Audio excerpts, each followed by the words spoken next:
The content on this channel is for informational and educational purposes only. Please contact a professional when it comes to your financial needs. Oftentimes, what is the case in these massive layoffs, especially in the IT sector, is that the handwriting was already on the wall prior to you getting that notification. A lot of people find themselves off kilter or off balance when they finally hit. Um, in my case, back in the 2009, 2010 layoffs that kept me out of work for, whew, I think I was out of work for like 7, 8 months.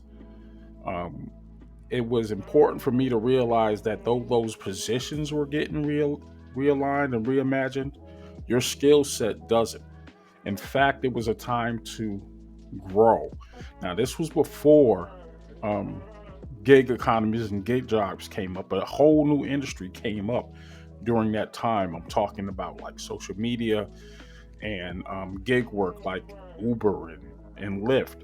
These were ways to make some changes in what I was doing, so far removed from my IT background that I actually started to make enough money to sustain myself, and that's going to be your guiding force right now.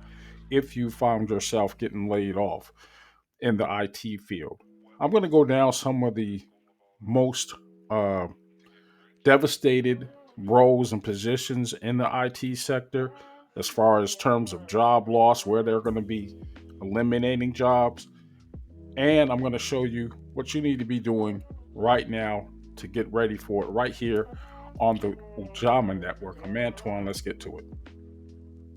A big surprise here for many IT professionals is the correlation or relationship to human resources and talent acquisition, which accounted for more than a quarter of all the terminations this cycle.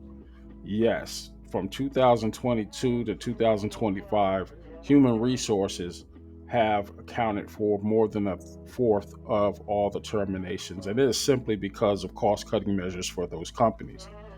The skills that you have here, when it relates to going out and acquiring new talent for the roles that this organization or our organization will have, are instrumental when you are trying to grow your business, but it's not the same thing when it's time to downsize, and we're seeing the effects of that right now. A shocker for me was customer service and customer support roles that were being eliminated. Now, nowhere near as much as what happened in the HR field or HR department. These are jobs where you're actually maintaining the infrastructure of a company. Usually, those are the jobs that are not affected. However, due to overhiring in these departments, there are significant concerns if you have those roles. Now, again, because you have skills in this area, and the other factor that's contributing to these layoffs is the simple fact that, along with overhiring, there is a shift to cloud computing, and a lot of companies are utilizing Teams as a way to send out information packets or whatnot. But what doesn't get talked about enough is the people that you're actually helping, the people who still work at the company, they're not tech savvy, and they're going to be calling somebody to get assistance. And it's going to behoove those companies to make sure you maintain a staff that is still able to handle your individual company's needs. This is not something that is going to be um, fixed by just filling bodies in. There are specific needs and procedures in each company that a team is going to have to be familiar with in order for you to make these transitions a little less uh, destructive to your company's bottom line. Now, I wanted to talk about this one particular aspect of IT work because there's always a little bit of pushback between these two roles. I'm talking about the project manager or management positions versus like a desktop technician or a help desk technician. Where do you think those cuts are coming the heaviest? Well, I can tell you right now that in terms of a role that has to do with managing people, you're going to see a lot more layoffs. Those positions, those project management roles, usually pay far more than a desktop IT position. That said, you're seeing layoffs in both sectors, but by far, project managers are taking a severe hit as those high salaries are being replaced with automation.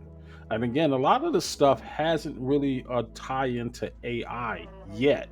But long term, you're going to see those positions, especially amongst older technicians like myself, start to fade and wane.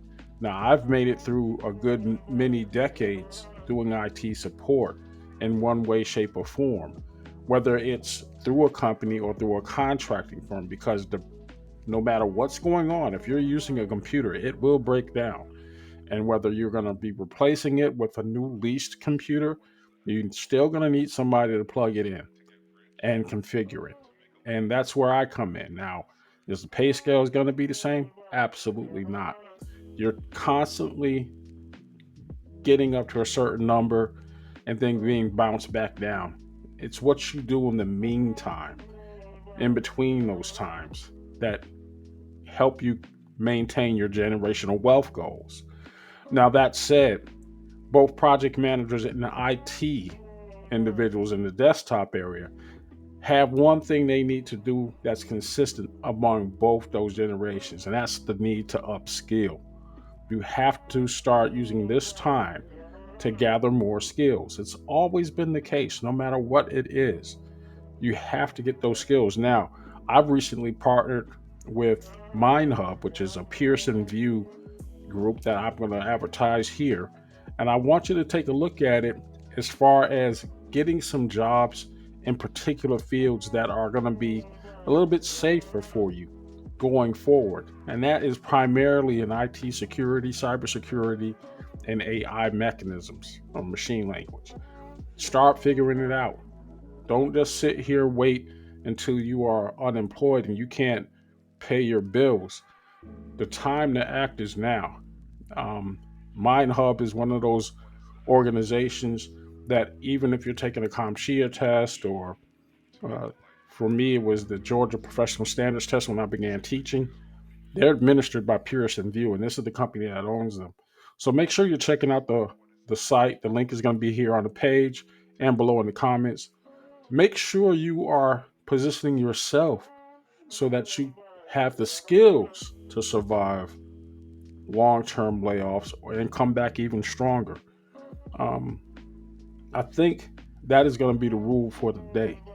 You definitely have to stop the bleeding, you know, before you jump out there and try to create a new channel. Understand that channels like this one, I've been at this for 4 years and I'm not seeing the kind of income till this year that it should be that I think would be generating enough for me to even exist.